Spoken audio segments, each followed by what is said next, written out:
Praise the lord hallelujah. प्रभु प्रत्येक को आशीर्वाद करंतु। आ प्रभुंकर वाक्यर मु किछि शेयर करबा को चाहे। ईश्वर वाक्य लिखा जाए गलातिया तार 6 पर्व 7 पदरे जे मनुष्य जहा बुणे ताहा ही काटिब।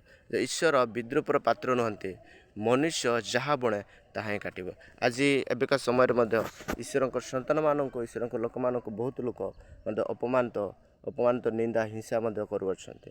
आज मुझे कहवा चाहे जो मैंने ईश्वर को माने ईश्वर लोक मान अपमानित करुछंती से माने ईश्वर को अपमान करुछंती। आ जो मैंने अपमान करुछंती से माने बहुत समस्या बहुत विपद पड़ जाती। कारण आमे हेलु ईश्वर संतान आ ईश्वर ही आम मानक सृष्टि निर्माण करछंती।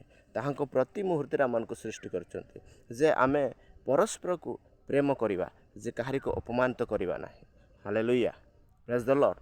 आओ प्रभु प्रत्येक को आशीर्वाद करंतु। जे मु कहवा को चाहे जे आमे जदि अन्य मानक पाए एक गात खोलिबा जे आमे सही गातर मध्य पड़िछिबा। कारण मनुष्य जहा बुणे आमे ताहा ही काटिब। मनुष्य जहा बुणे ताहा ही काटिब। हालेलुया, प्रभु प्रत्येक को आशीर्वाद करंतु। आमेन।